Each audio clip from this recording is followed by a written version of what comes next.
नमस्कार, आप देख रहे हैं हिंदुस्तान दूरदर्शी समाचार। चलते हैं आज की मुख्य खबरों की ओर।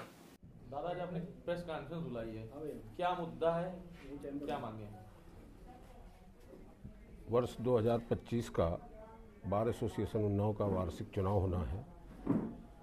अभी तिथियां नहीं घोषित हुई हैं, लेकिन शीघ्र ही घोषित हो जाएंगी। तो चूँकि मैं 2005 में उन्नाव बार एसोसिएशन का अध्यक्ष था, मॉडल बाइलॉज आ जाने की वजह से दोबारा प्रत्याशिता नहीं कर पाया, क्योंकि 25 साल वकालत की अवधि का प्रतिबंध था। वो समय अवधि हमारी पूरी हो गई है, इसलिए इस बार के वार्षिक चुनाव में मैं अध्यक्ष पद का प्रत्याशी हूँ। और इस लंबे अंतराल में अधिवक्ताओं के मान सम्मान में काफ़ी कठिनाइयाँ आई हैं और विरोधों का इजाफा हुआ है।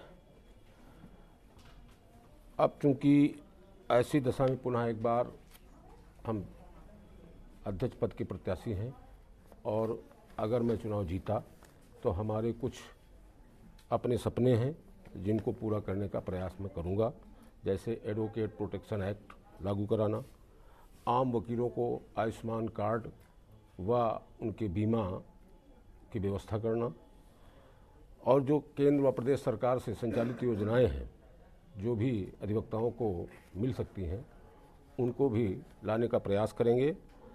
निजी सुरक्षा के लिए कई घटनाएं प्रदेश और देश में हुई हैं जो अधिवक्ताओं के साथ घटित हुई हैं और उनकी हत्या तक की गई हैं, परंतु सरकारें कभी अधिवक्ताओं की तरफ ये नहीं सोचती कि इनको अपनी निजी सुरक्षा के लिए कोई शस्त्र लाइसेंस दिया जाए।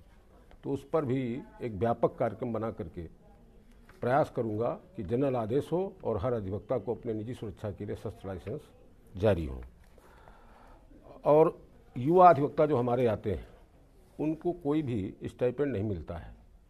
प्रयास करूंगा कि 3 साल से लेकर 5 वर्ष तक जो वित्त व्यवसाय में हमारे युवा अधिवक्ता हैं उनको कम से कम 5,000 रुपया मासिक मानदेय मिले।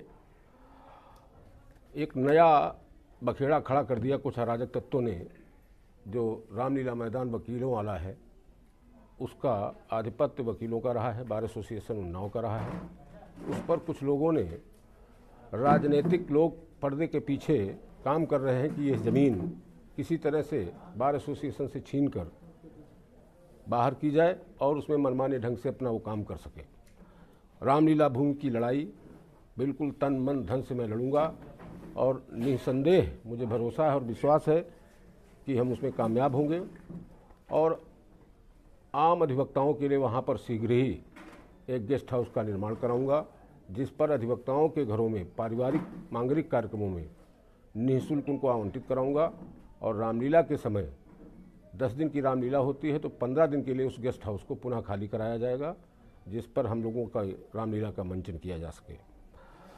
बार के भवन में, हमारे बार एसोसिएशन में जो वरिष्ठ अधिवक्ता हैं उनको आराम करने का कोई कक्ष अभी तक निर्धारित नहीं हुआ है, तो कम से कम 10 बेडों का एक कक्ष आराम करने के लिए वरिष्ठ अधिवक्ताओं के लिए मैं निर्माण कराऊंगा।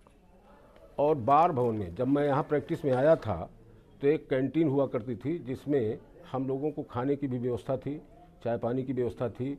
कोई व्यवहारी मित्र रिश्तेदार आ जाता था तो उसको भी हम लोग जलपान करा देते थे। आज इतनी बड़ी संख्या अधिवक्ताओं की, लगभग 3,000 अधिवक्ताओं की संख्या है और कहीं भी कोई व्यवस्था नहीं है, तो उसकी प्राथमिकता के आधार पर एक सुंदर कैंटीन का निर्माण करूंगा, जहां पर अधिवक्ता और उनके आने वालों को जलपान, खाने पीने की सारी व्यवस्था रहेगी। बाहरी अधिवक्ता किसी काम से हमारे ज़िले में आते हैं और वो समय से वापस नहीं हो पाते हैं, और उनको रुकने की भी व्यवस्था का इंतजाम मैं करूंगा। इसीलिए प्रेस कॉन्फ्रेंस मैंने बुलाई है।